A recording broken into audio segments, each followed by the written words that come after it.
Chapter 1. Roots in a Faraway Land.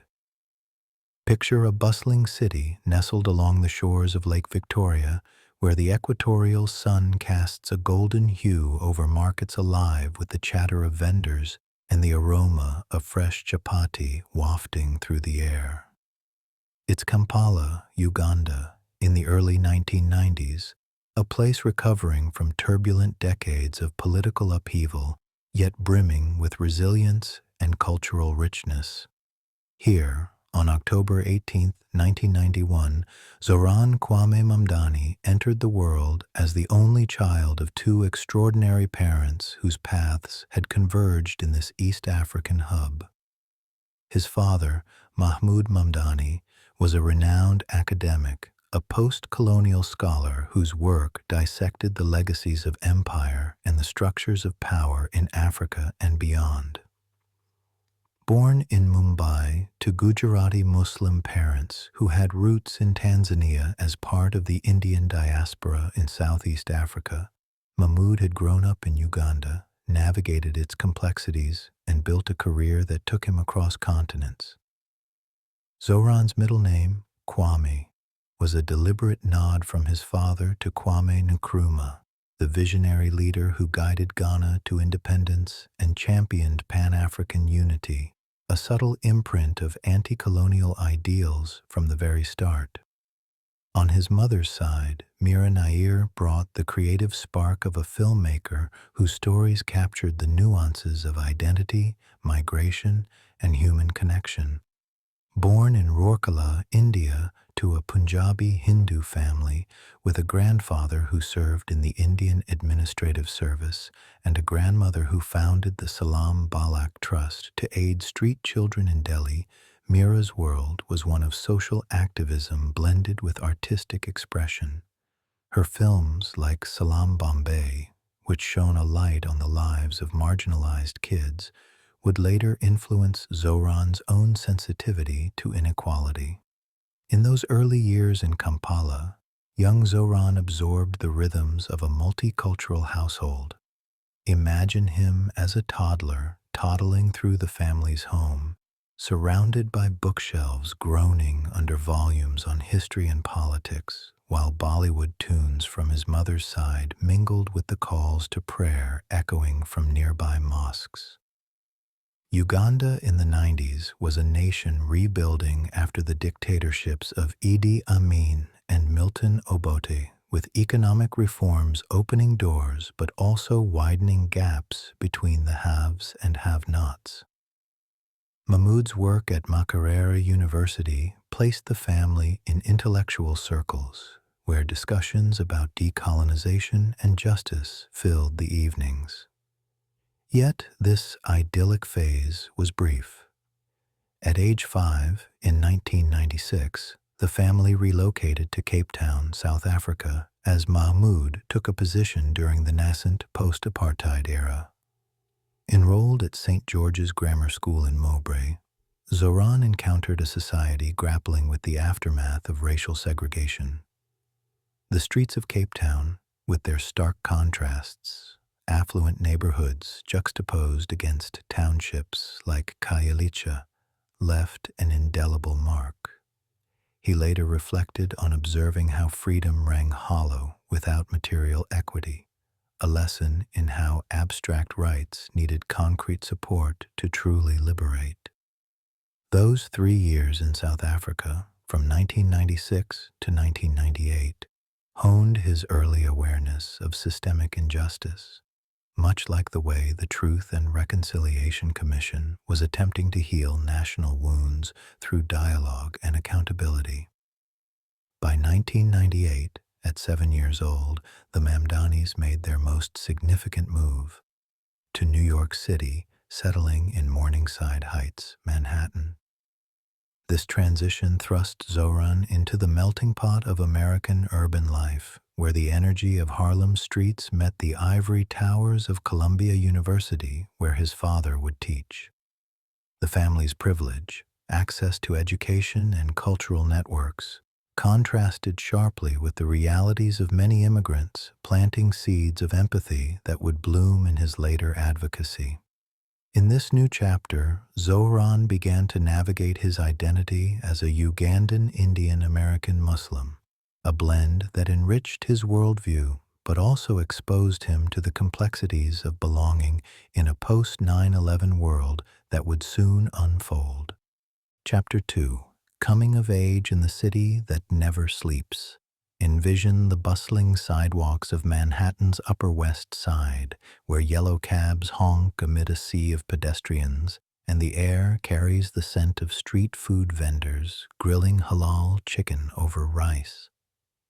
It's here, at the Bank Street School for Children, that young Zohran continued his education, a progressive institution emphasizing experiential learning and social awareness. Even as a middle schooler, he showed a flair for leadership, running as an independent in a mock election on a platform advocating equal rights and redirecting military funds toward schools, a precocious echo of his future progressive stances. The school's emphasis on critical thinking nurtured his questioning spirit, much as it did for other alumni who went on to influence society. In 2003, at 11 years old, Zohran returned briefly to Kampala for a year during his father's sabbatical, attending a local school near his paternal grandparents and aunt. This reconnection with Ugandan roots reinforced his multicultural identity, exposing him to family stories of migration and resilience amid Africa's Indian diaspora, which had faced expulsion under Amin in the 70s. Back in New York, he enrolled at the Bronx High School of Science, graduating in 2010. This elite public school, known for its rigorous STEM focus and diverse student body, challenged him academically while fostering extracurricular passions.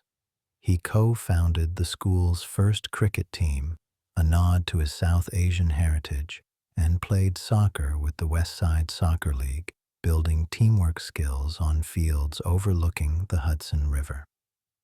An unsuccessful run for student body vice president taught him the sting of electoral defeat, but also the value of persistence.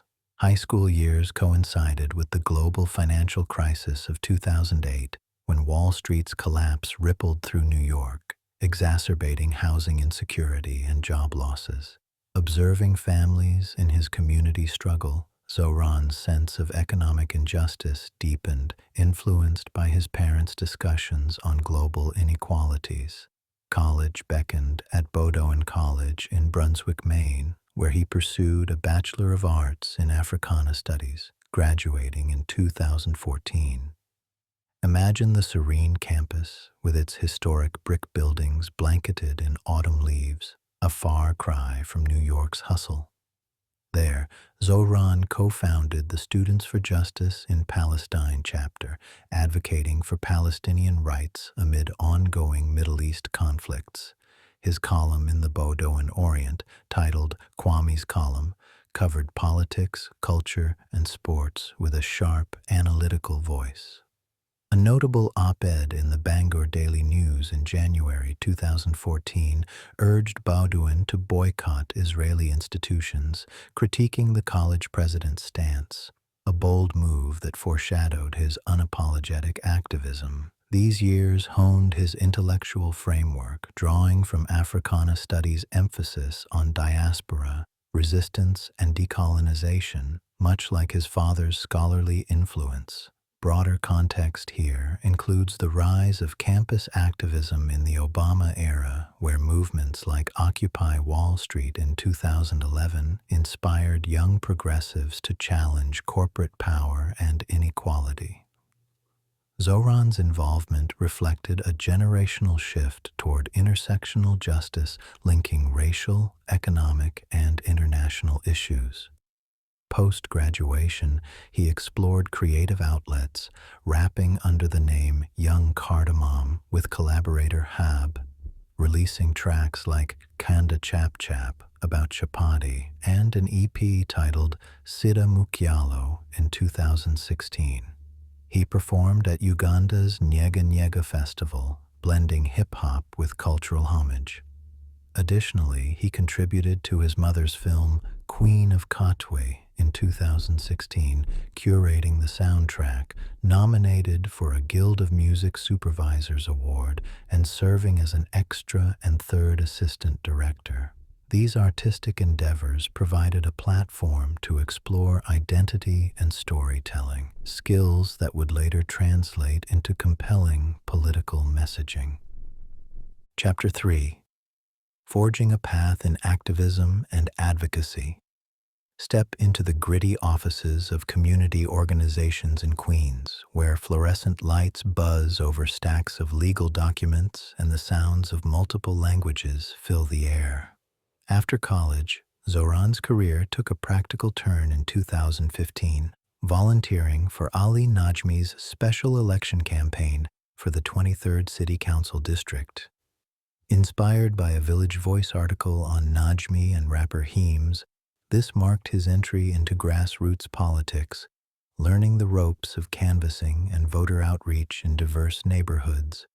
By 2017, motivated by the Democratic Socialists of America's pro-Palestine positions, he joined the New York City DSA chapter, a group surging in membership post-Bernie Sanders' 2016 presidential run.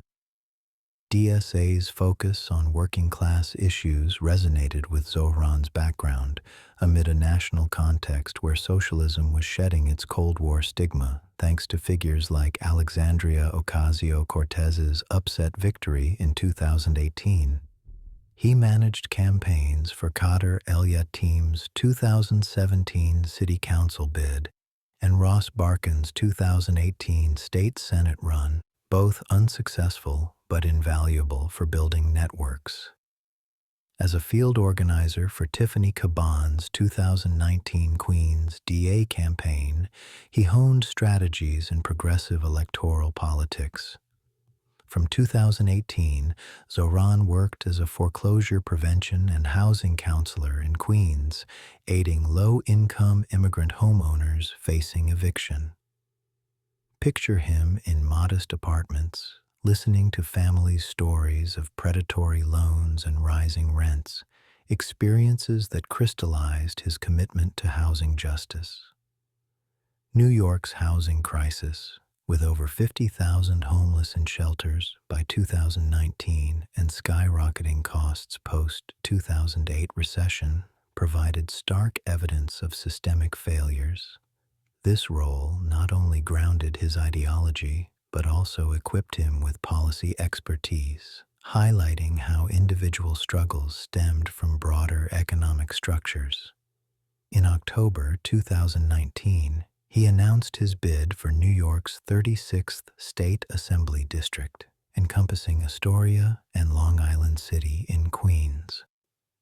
Endorsed by DSA, his platform emphasized housing reform, police and prison overhaul, and public utility ownership, issues amplified by the Black Lives Matter movement's resurgence after George Floyd's murder in May 2020. In a stunning upset, he defeated five-term incumbent Aravella Simotas in the June 2020 Democratic primary, 52% to 48%, with the win confirmed after a month of ballot counting amid pandemic delays. Running unopposed in the general election, he became part of DSA's State Socialists in Office bloc, signaling a leftward shift in New York politics. Chapter 4: Rising through the Ranks in Albany. Imagine the echoing halls of the New York State Capitol in Albany, where lawmakers in suits navigate marble corridors, debating bills that shape millions of lives. Sworn in on January 1, 2021, Zohran represented the 36th District, focusing on progressive priorities like affordable housing and public transit. He helped launch a fare-free bus pilot program, reducing barriers for low-income riders in a city where subway fares burden budgets. Participating in a hunger strike with taxi drivers in 2021, he advocated for debt relief amid the medallion crisis, where drivers faced crushing loans from a collapsed market. By January 2025, he served on 9 committees, including Aging, Cities, Election Law, and Energy, sponsoring 20 bills, 3 enacted, and co-sponsoring 238. Key achievements included co-sponsoring legislation denying permits for new gas-powered plants, contributing to rejecting an Astoria expansion in 2021, and supporting a 2023 law preventing funding for illegal Israeli settlements. As keynote speaker at DSA's 2023 convention, he stressed organizational strength. Re-elected unopposed in 2022 and 2024.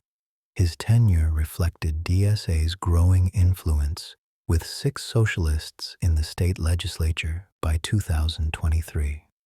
Broader implications tied to national trends. Post-COVID economic recovery strained New York's budget, with inflation hitting working families hard. Zohran's push for rent stabilization and tenant protections addressed a crisis where over half of renters were cost-burdened. His involvement in the Muslim Democratic Club of New York amplified Muslim voices in politics, especially amid rising Islamophobia. Controversies arose, like his criticism of the NYPD as racist, for which he later apologized, shifting to collaborative approaches on violent crime while advocating reduced police roles in mental health. His foreign policy stances, condemning Venezuelan and Cuban dictatorships but criticizing U.S. sanctions and labeling Narendra Modi a war criminal over Gujarat riots, drew backlash but solidified his principled internationalism. Chapter 5. The Bold Leap to City Hall. Envision campaign rallies in Astoria's parks, where diverse crowds wave signs under string lights, chanting for change amid the hum of passing subways. On October 23, 2024, Zohran announced his mayoral candidacy, challenging incumbent Eric Adams amid scandals.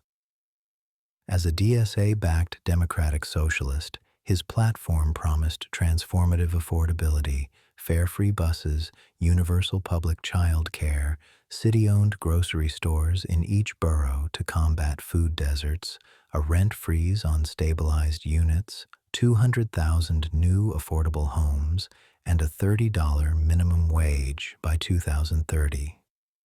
Funding would come from progressive taxes on corporations and millionaires, cutting outer borough homeowner taxes. Early polls trailed Andrew Cuomo, but strategic alliances, like cross-endorsements with Brad Lander and Michael Blake, boosted him in ranked choice voting.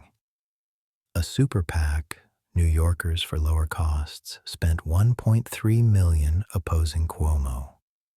Campaign tactics innovated with Bollywood songs and cultural references, engaging young and immigrant voters. Gen Z and Muslim communities turned out in record numbers. The June 24, 2025 primary delivered an upset victory, leveraging social media and memes.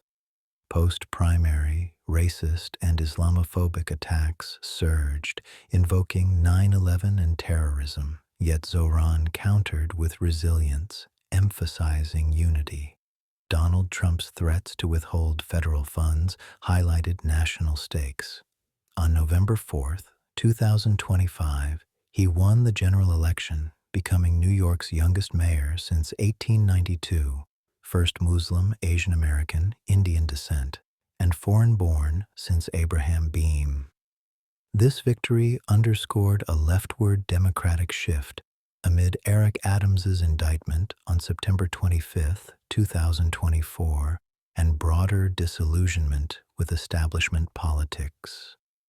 Chapter 6. Stepping into the Mayor's Office. Picture the historic City Hall subway station, dimly lit with arched ceilings and vintage tiles, a fitting backdrop for a midnight swearing-in on January 1, 2026.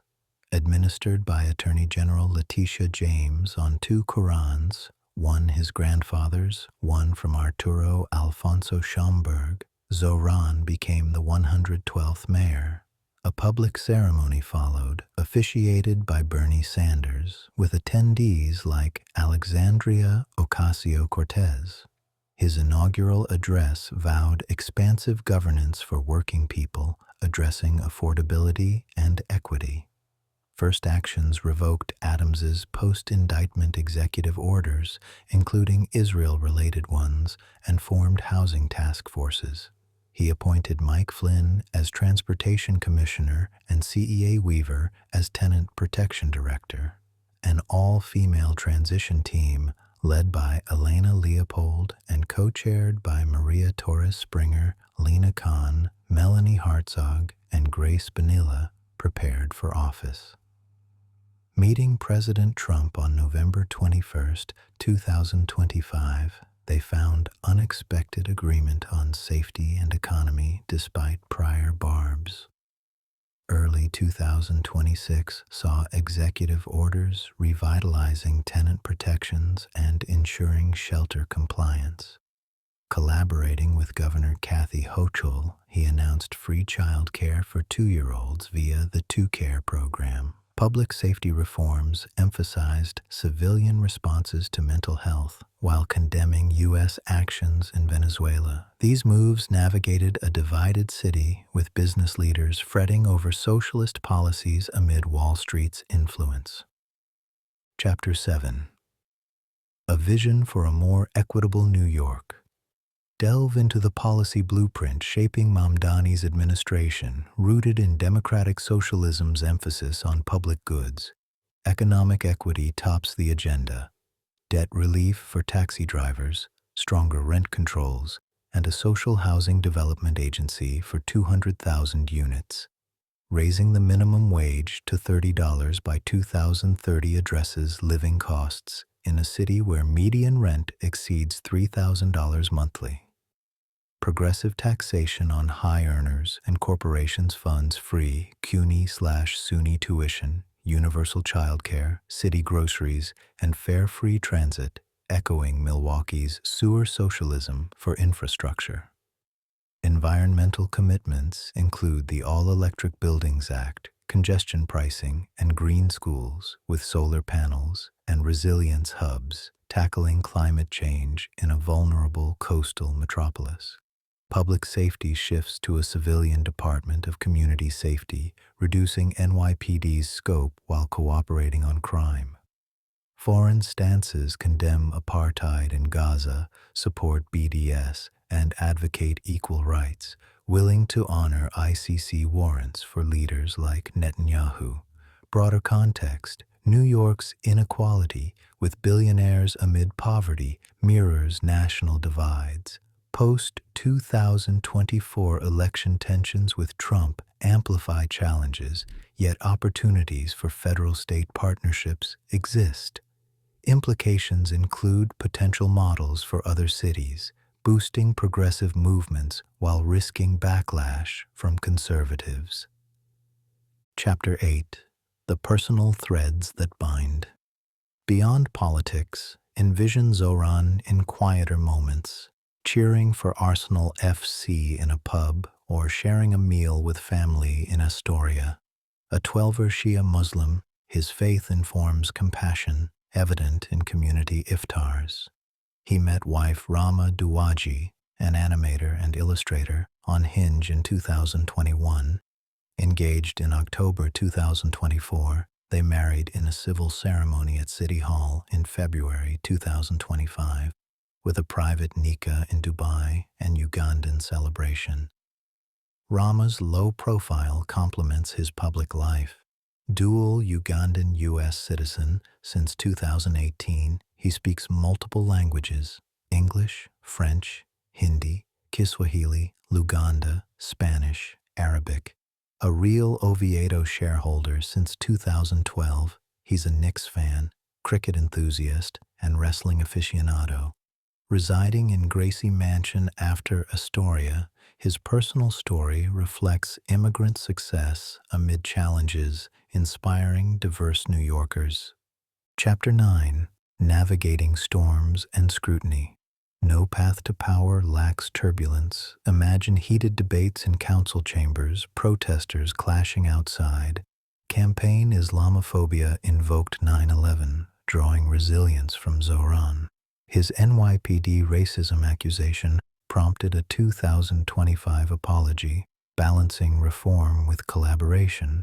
Israel critiques and BDS support sparked anti-Semitism charges, countered by emphasizing international law. Accusations of dirty money from Caire-linked funds were refuted. Trump's communist label was dismissed as mischaracterization. In India, Modi criticisms over Gujarat riots faced backlash. These controversies highlight polarized politics, where progressive voices challenge status quo, risking alienation but galvanizing bases. Broader implications. Rising anti-Muslim sentiment post-October 7, 2023, tests inclusivity in diverse NYC. Chapter 10: Echoes of Change and Horizons Ahead. As mayor in early 2026, Zohran's legacy unfolds amid challenges like housing crises and federal tensions. His win signals DSA's ascent, influencing national leftism. Future prospects include implementing promises, potentially reshaping urban governance, connections to global movements, anti-colonial roots, pro-Palestine stance, position NYC as a progressive beacon. Implications. Success could inspire cities. Failures risk discrediting socialism. In a post-Trump era, his administration tests cooperative federalism. Epilogue: the leader who dreams big for the Big Apple. And that's the story of Zohran Mamdani, the man who rose from Ugandan roots to steer New York toward equity. Before you drift off to sleep, let's retrace his extraordinary journey through the fog of history. We began in Kampala, where a boy absorbed global ideals from scholarly parents. Moves to Cape Town and New York shaped his justice views through schools fostering curiosity. College activism at Bowdoin ignited advocacy, leading to political roles and assembly wins. The mayoral upset in 2025 brought bold policies for affordability and reform. Now, as mayor, he navigates early challenges with vision. So why does Mamdani matter tonight? Because whether you're commuting on crowded subways or pondering urban fairness, his question endures. Who does the city serve, and how can it uplift all?